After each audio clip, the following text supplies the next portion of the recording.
Hello everyone, welcome to the Technogate. So in this chapter is a chapter number 2 here. So assembly notation over. So next one is how to design the algorithm for a problem. Okay. So next one is what? How to design the algorithm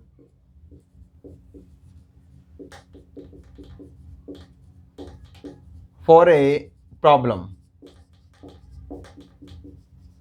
How to design the algorithm for a problem. Okay. So any particular problem, how to design? What are the various way to design an algorithm here? So there are three ways to design an algorithm for a particular problem here. So there are three ways. So through three ways we can design the algorithm for a particular problem. So first one is the divide and conquer. Divide and conquer. Second one is a greedy method. And third one is the dynamic programming.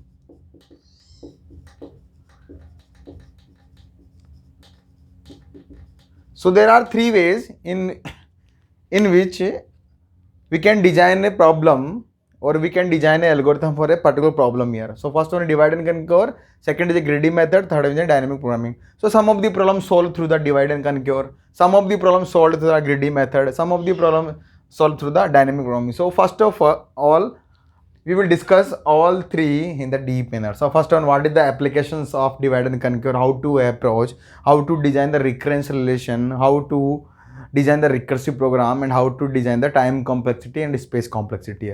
Same is a greedy method. So in a divide and conquer, some of the problems like merge sort, quick sort comes in the divide and conquer. Shortest path algorithm, Prim's algorithm, Kruskal algorithm comes in the greedy method here. And some of the problems comes in the dynamic programming here. So one by one we'll discuss all of the problems here. So first of all, we will discuss the dynamic programming concept. Okay. So first of all, we will discuss the divide and conquer problem. Okay. Let's see.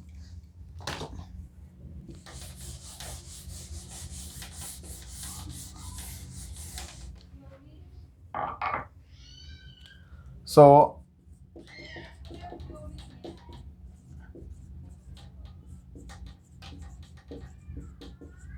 divide and conquer. So what is the basic of divide and conquer here? So divide the problem. First of all, divide the problem. Okay.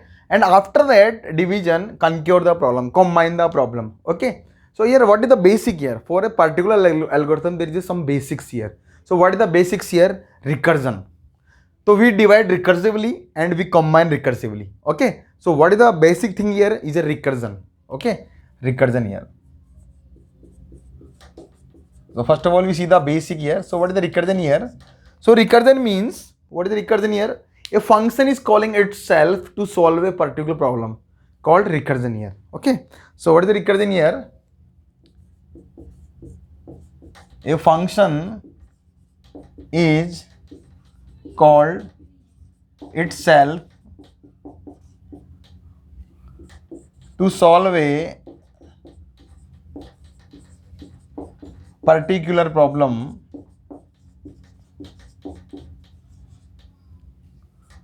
called recursion. Okay. So a function is calling itself. Okay.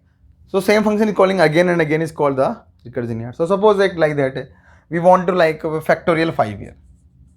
So factorial 5 will call factorial 3, 4. And here factorial 4 call factorial 3 here. Factorial 3 will call factorial 2, and after that factorial 1 here. So here, what is the advantage of recursion here?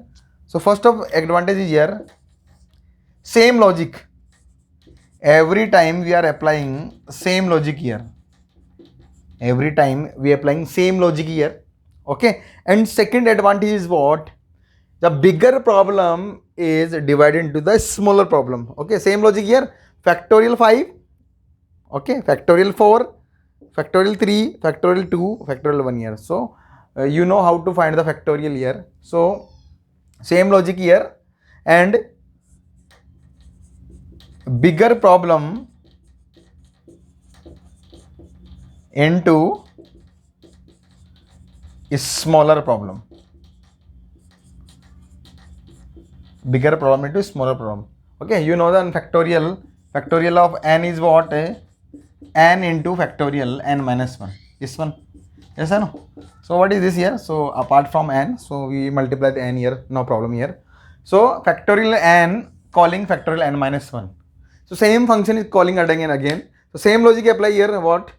Factorial 5, n into factorial n minus 1, n into factorial n minus 1, n into factorial n minus 1, and return here. So when bigger problem is converted into the smaller problem, then simply return it. Means combine that problem here. So we can write 4 into this one, 3 into this one, 2 into this one, like that. Okay.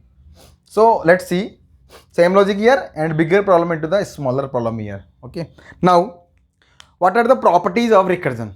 What is the property of recursion here? Okay. So let's see this one. Properties of recursion.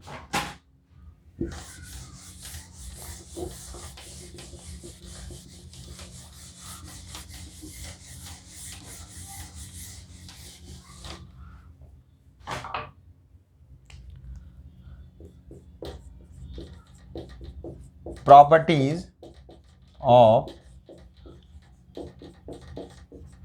recursion. So what is the property of recursion? Like we find factorial 5 here. So here 5 into factorial 4, n into n minus 1 here, 4 into factorial 3, 3 into factorial 2, 2 into factorial 1 here. Okay, now factorial 1 is written here, 1. So here written 1 here. So 2 into 1, 2 written here. 3 into 2, 6 written here. 4 into 6, 24 written here. And 5 into 24, 120 written here. So what is the value of factorial 5 here? 120 here. So what are the properties of recursion here? First one is there should be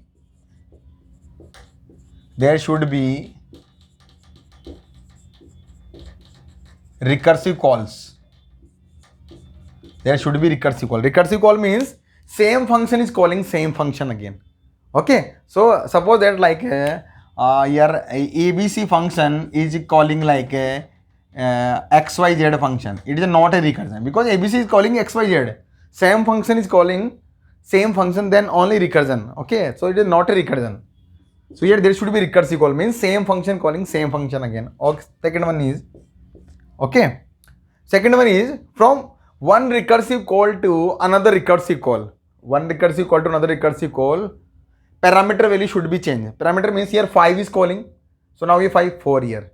Again factorial 4 is calling this one. So factorial, but parameter changes here. 3 here, 2 here. So one recursive call to another recursive call, parameter value should be changed. Okay. So one recursive call to another recursive call,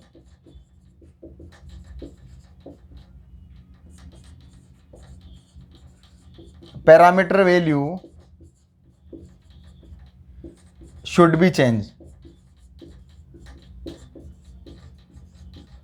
Parameter value should be changed here.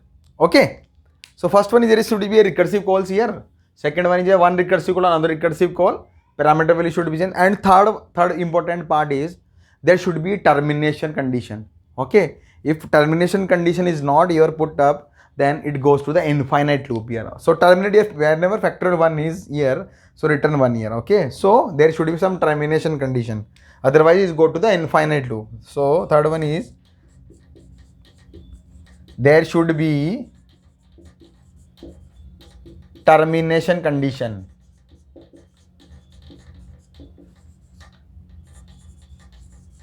There should be termination condition. So these three condition, these three property of the recursion must be appear here. Recursive call here, same function is calling same function. one recursive call to another recursive call, parameter value should be changed here. Here parameter value 5 year, here 4 year, here 3 year, 2 year, 1 year. And there should be termination condition. So it will be terminated when factorial 1 appear. So factorial 1 return 1 year, then this one. Okay. So this is the recursion here. So some of the problem will solve through the recursion here. How to design the recurrence relation or recursive calls here. Okay, let's see. Okay. So what is the recurrence relation for this? So let's see this.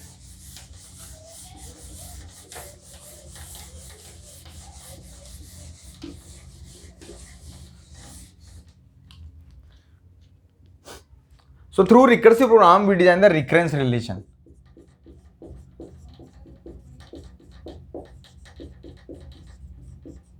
So what is the recurrence relation for factorial? So recurrence relation for the factorial of n is, so whenever you write recursive program, first of all, put the termination condition, first of all, base condition. Okay, so what is the base condition here? So factorial will return when n equals to 1. So if n equals to 1 here, return 1. If n greater than 1, then n into factorial of n minus 1 here. Okay, this one. So this is the recurrence relation. Okay, this is the recurrence relation here. Okay, this one here. So this is the recurrence relation for the factorial. Okay, now next one here. Okay, so we will discuss the next problems of how to solve the recurrence relation in the upcoming lecture. Okay, so first of all, design the recurrence relation, design the recursive program. After that, we find the time complexity. Okay, so we will see the next upcoming lecture. Okay, thank you everyone.